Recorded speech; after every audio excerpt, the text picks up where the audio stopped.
We have the pleasure of welcoming Nicolas Babin to your interview series. I'm Vanessa Rose from the Engati team. Let's begin with just a quick introduction of Engati. Engati is the world's leading multilingual no-code chatbot platform, available across 14 channels with 25,000 bots created across 186 countries in every domain and use case. We run the Engati blog and the video channel, which receives upwards of 300,000 visitors annually.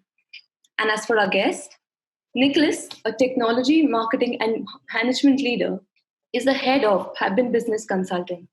He ranks number 1 in the Gamification Guru Spa 100.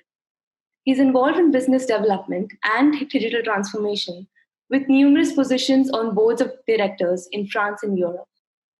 Welcome, Nicolas. We are thrilled to have you. Thank you very much. Thank you.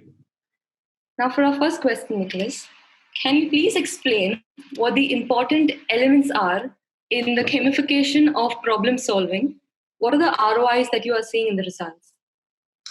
Okay, so gamification, just to make sure everybody understands what we're talking about here, is the use of game mechanics in order to do some chores or activities that are not fun. So we try to implement fun into every day's activity. The main element that you want to see in any type of gamification activity is all about engagement. So what you want to make sure is that people, while they do things that necessarily, you don't really want to do this, for example, filling out a survey or doing things like filling out your income tax, things that really, it has to take a lot of effort for you to do it. And with gamification, we ensure that we put some game mechanics around it. So like some competitions, some fun elements and anything, and make sure that you optimize your engagement. And that's really the number one and pretty much only element I would like to talk about today, because gamification is all about engagement. And if you forget about this, then your campaign that doesn't work. So in terms of ROI, we obviously, I cannot share all the campaigns that I've provided for my customers, but if you go on the web, you can see a lot of ROIs mentioned. For example, some campaigns done with SAP, you get increased usage by 400% of systems, of platforms that SAP could have put together. Community feedback that have increased by 96%. Why do you see such big numbers? And I mean, these are really like the top of the top that you can see on campaigns. But you always see increased number of engagement, increased number of people using the systems. You see increased number of people viewing your campaign, because it's a disruptive way of doing things. And as soon as you start coming out of the box, basically, or thinking outside of the box, then you have people who are spending very nice time. It's like when you play a game and suddenly you look at your watch and you say, wow, I've been on this game for 2 hours. Where's time gone? Well, that's exactly what we want to create when we're a marketer, at least in marketing with the French accent. You want to make sure that at least people are engaged and involved in the environment so much that they lose track of time. And so, I can give you some other examples. Spotify, for example, they had a gamified solution with over 90% of employees participating voluntarily. So I use gamification a lot when I try to do for my customers, or even before when I was an employee. You try to get some feedback from employees about their management, about their work environment, all these things. In general, you get 40%, if you're lucky, of return, because employees are not engaged in that. As soon as you start putting some game mechanics around it, I regularly see at least anything above 70% of ROI. So, I could give a lot of examples about ROIs, but at least I wanted to make sure that you would understand that you could see ROIs over 90%, ROIs over 70%, up to 95, 96%. It's just gamification does work. Okay. So marketing and tech is a nice combination. What do you think new age businesses should leverage this? I think today marketing and tech need to work hand in hand. There's no other way. Tech is going so fast, but if you talk about artificial intelligence, if you talk about machine learning, which is part of AI, if you talk about blockchain and all these are terms that people are not very familiar with, unless you're like in tech, pure tech.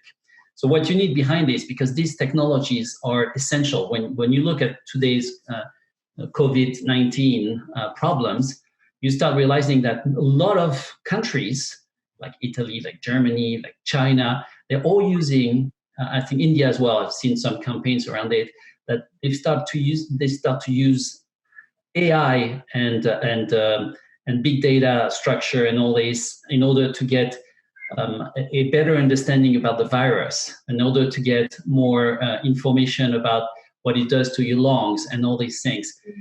If you don't have marketing with tech in today's world, you basically are missing out, because you can't. Marketing is about, one part of marketing. Marketing is about a lot of things, but one part of marketing is about explaining what a technology, a product, a service can do. And you explain it for any 5-year-old person who can understand it. And so that's why tech is becoming so complex. When you talk about the large volume of data, when you talk about the architecture around big data, and the fact that you can get AI algorithm around it in order to pull out the data, analyze the data, and do a lot of things with data, you need to have some people in marketing behind it in order to make sure that at least these technologies are well understood and start to be used. And that's exactly what we see today with the virus, is the fact that because this technology has been properly explained to companies, to the public, or starting to get to the public, and at least to governments, then you start using this technology. You absolutely need to have the two together. It's like in any company, the CTO and the CMO need to work hand in hand. If that does not work, if that relationship does not work, then the company will not function. Okay. And how do you see changes that technology brings, changing the way we work and the skills that we need in order to keep up with this disruption? Technology brings, I think your company is actually very well, Engati is very well positioned for this, because talking about bots, that's what you can see in today's world, what is going to make the world very different. And I don't say better, because I think it's an evolution, not a revolution, but an evolution of what we've seen. So the solution that worked in the past do not work today, but that's normal. That's life evolution. So using bots, obviously using intelligent bots. So you have first level of bots that, chatbots that we've all been used to now, but it's getting even smarter and smarter. And you see the change now with face recognition bots, with also voice recognition, words recognition. When I launched the first robot with Sony called Aibo, we had 100 words that Aibo could recognize, and we thought that was fantastic. We're talking about here 1999, 2000, the year 2000, which already is pretty amazing. But today they understand proper sentences, they understand different type of languages, it's just so. The technology is bringing, and we see it also with, again, I'm talking about the virus, but thanks to the technology, you and I can talk. You're in India, I'm in France. It's just unbelievable. The world is becoming smaller. It has its disadvantages, obviously, because one guy eating a bad soup in Wuhan, China, is making the whole world a different place. But you know what? When you work in digital transformation, like myself, you tell companies that, up until you have to do some things, then you don't realize how much technology is going to help. When you do digital transformation, you're talking about change management. And companies don't like changes. Nobody likes changes. You and I don't like changes. Nobody likes changes. But now we're forced into changes. And we're going to see that the world is becoming, there's going to be a before COVID-19 and an after COVID-19, and technology is making a huge part of this. And to me, I think it's to the best. Okay. You have worked extensively with countries across the globe. Do you see a difference in the rate of adoption across regions? Oh, absolutely. Unbelievable. You would see, you have countries like France, like Spain, like Italy, who are very reluctant to change. They don't like it. They see others as competition. Like, what works in the US will not work in France because mentality is different, because all the Americans, the rich people, and they don't have the same values as us and everything. I heard it all. I work a lot in the US, I work a lot in Europe. So I see that in terms of how technology is perceived and accepted, countries such as Japan, UK, Nordic countries, and US are always very keen. India as well, absolutely, and China also are countries that are always looking for the top technology and something that's going to be disruptive and make life different, definitely. And I see the older Europe, and I'm saying in quote unquote, older Europe, a little bit more difficult. But frankly, I think it's good because you have two different worlds, if I can say, and you can feed one from the other and vice versa. And so, yes, it goes faster in Anglo-Saxon countries and India and China and Japan. But you don't always think about the future in those countries. Whereas in Europe, when they start approving or using a new technology, they've thought about everything from A to Z. So it's different. It's very enriching because the cultures are so different, and it's so nice to be able to understand all these different point of views and all these different cultures. But I think you have a huge difference between how everything is accepted and everything is used. Yes. What do you think stops them from accepting change, though? What do I think stops them? I think it's a cultural really element that makes them not as comfortable with change. It's the fact that we're used in the old economy of doing things the same way it's always been done. Whereas when you come to China or India, for example, great two examples, you guys, yes, you have fantastic culture. It's very old, older than us for some of them, at least in terms of countries. But you are so keen in becoming number one. You are so keen in getting out of your own situation right now that you accept basically these type of technologies, you accept these type of disruptive ways of doing business. And that's, I think, is the best way. America has always been ahead of everything because in America, anything's possible, blah, blah, blah. We've heard it all. But at least in terms of new powers coming in, like China, like India, like Brazil, these countries are really, really keen to just make sure that they go as fast as possible in this very fast world already. Okay. And since you're an expert in helping companies transform, how do you think AI plays an effective role in growing businesses online? Well, AI is the key to everything. I've been involved in AI since 1996 when I started with Sony and started to work on the AI project and robots. That started in 1993. So I've seen the evolution again from a long time. I started to be in charge of the robotic division at Sony, European robotic division in 2000, and I've seen the importance of AI. Today, when you talk about AI, you talk about predictive analytics, meaning can you predict what's going to happen? And we know now that with, again, talking about the virus, with this situation today, we are going to put it into scheme and models in order to make sure that at least we are going to predict the next one.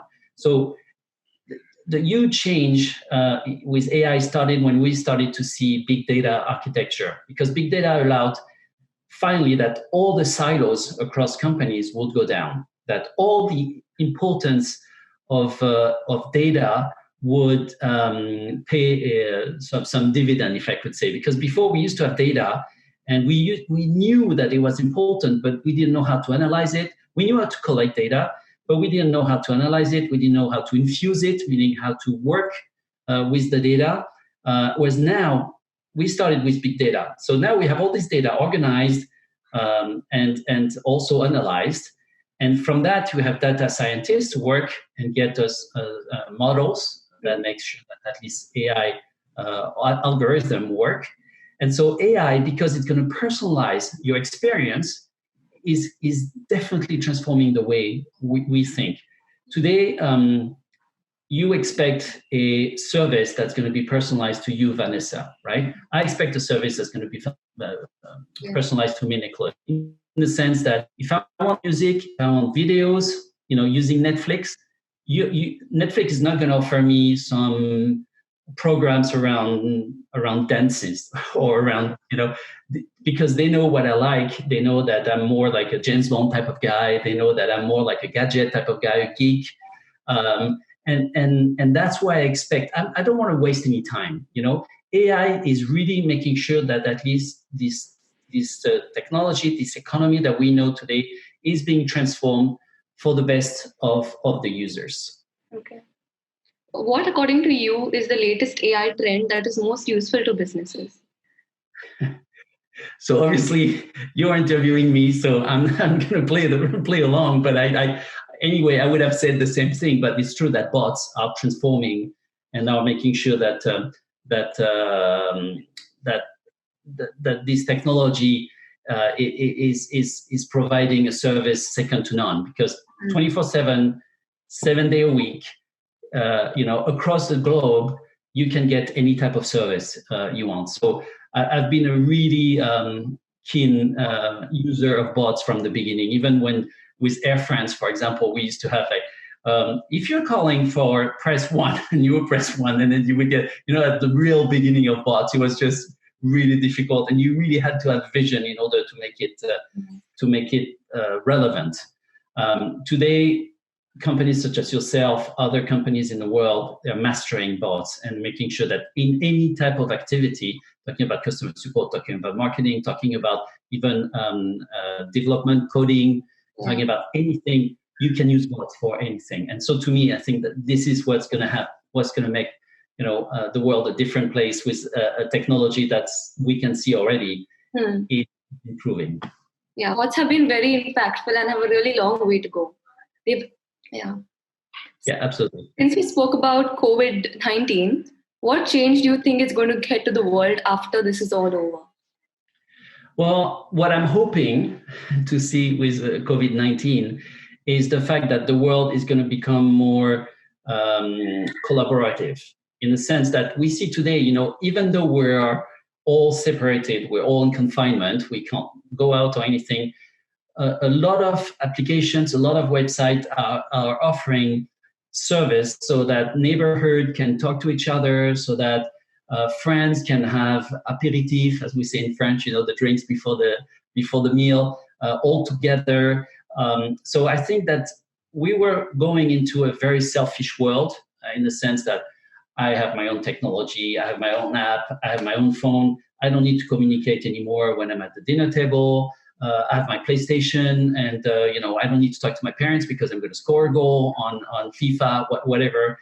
I think I personally hope that this COVID-19 is going to make sure that at least these changes. That's number one. Number two, I think in terms of the way people work, they start to realize that something needs to change. And I don't know yet what's going to change. But for example, working from home is good for the planet.